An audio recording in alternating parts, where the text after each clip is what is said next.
The most bizarre US secrets revealed by declassified and leaked documents. Did you know that the CIA tried to use cats as spies? Or that the US government tried to make a flying saucer?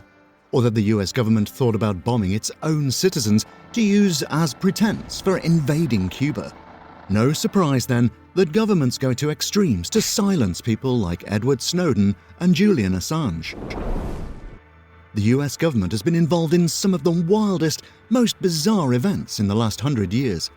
They've paid the likes of Dalai Lama and Julia Childs to spy for them.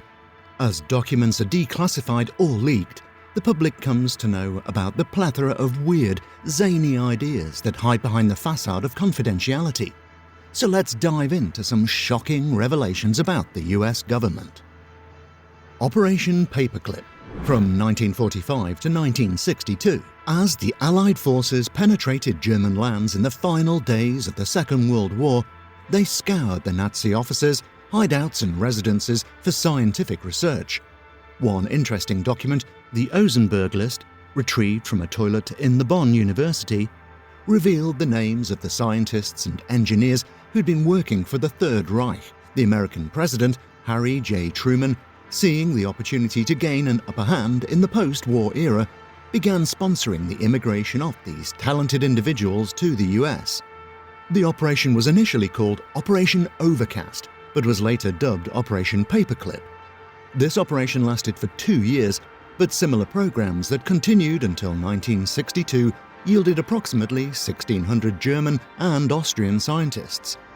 The scientists who'd previously worked under the Nazi regime settled with their families in the US, where they helped the government with military, scientific and technological development.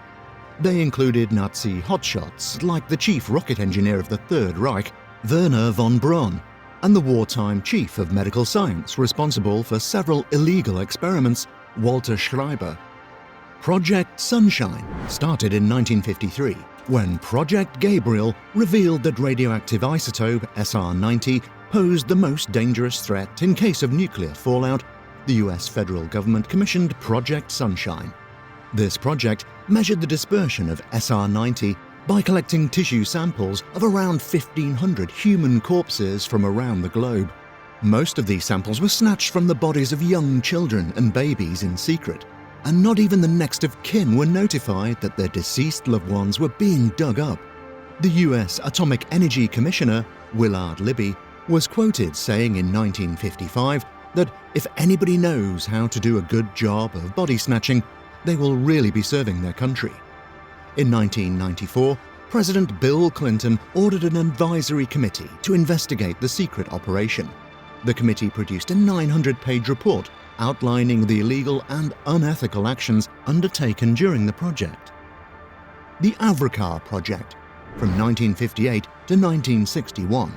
Now, for a change of pace.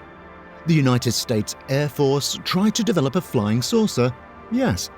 In the early 1950s, they started working with Canadian aircraft manufacturer Avro Canada to produce a supersonic craft to battle Soviet jets.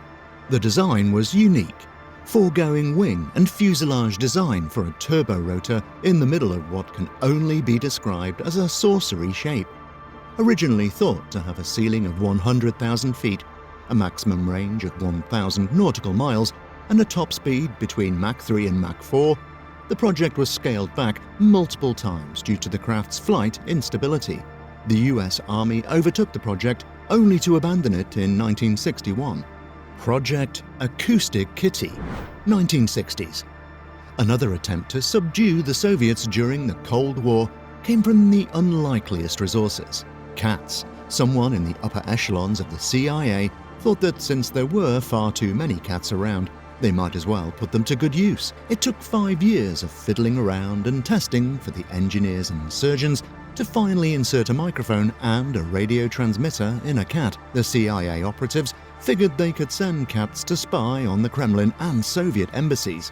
The first subject was tasked with recording 2 gentlemen on a park bench. The subject, however, wandered onto the street and was killed by a taxi.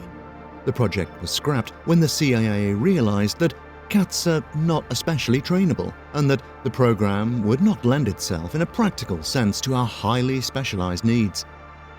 Operation Northwoods, 1960s. The Cuban Missile Crisis in 1962 was one of the high points of the Cold War. Different ideas were presented. One of these, originating from the Department of Defense, called for CIA operatives to perform acts of terrorism on US soil and blame the Cuban government. A fabricated shoot-down of US aircraft on the Cuban coast, the destruction of a US ship in Guantanamo Bay, and the bombing of an urban center would drum up public support for a Cuban invasion. The Joint Chiefs of Staff, desperate to oust Fidel Castro, approved the project. The document stated that the operation would place the United States in the apparent position of suffering defensible grievances from a rash and irresponsible government of Cuba, and to develop an international image of a Cuban threat to peace in the Western Hemisphere. The proposals were rejected by the then President John F. Kennedy, who considered the measures too extreme.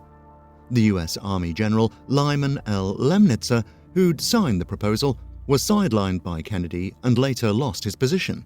The John F. Kennedy Assassination Records Review Board released the declassified documents to the public in 1997. The Gulf of Tonkin accident. The U.S. Navy was carrying out covert amphibious operations close to North Vietnamese waters on August 2nd and 4th, 1964, when the USS Maddox engaged 3 Vietnamese boats, according to the Pentagon Papers leaked in 1971. At the time, the US pushed the narrative that there were 2 separate attacks in the Gulf of Tonkin, perpetrated by the North Vietnamese. It was later revealed that the National Security Agency had deliberately misinterpreted the communications and intelligence logs to claim that there were 2 attacks. The second attack never happened. The NSA finally declassified the relevant documents in 2005, admitting that the second attack never occurred. There were no casualties in the first attack either, but it provided President Lyndon Johnson with an excuse to turn Cold War hostilities into another proxy war in Asia. The officials who realized that the second attack had not occurred did not speak up because they understood that President Johnson would brook no uncertainty that could undermine his position. The US Congress passed the Gulf of Tonkin Resolution, and the US went to war in Vietnam. Another interesting story, the leaked Pentagon Papers in 1971 also revealed Operation Popeye, a US Air Force project to extend the monsoon season in certain Vietnamese areas to disrupt the flow of North Vietnam's military supplies. Tuskegee Experiments from 1932 to 1972. The US Public Health Service partnered with the CDC and Tuskegee University to observe the effect of syphilis on around 600 poor black farmers from Alabama. The farmers were chosen because they did not have a voice in the larger media landscape, and the story would remain under wraps. What began in 1932 continued for around 40 years, even after penicillin became prevalent. It wasn't until an Associated Press article in 1972 that the public outrage and investigation brought the entire story to light. Another similar story happened that same year when the American Indian Movement occupied the headquarters of the Bureau of Indian Affairs and found that thousands of native Indian women were sterilized without their consent. Project MKUltra.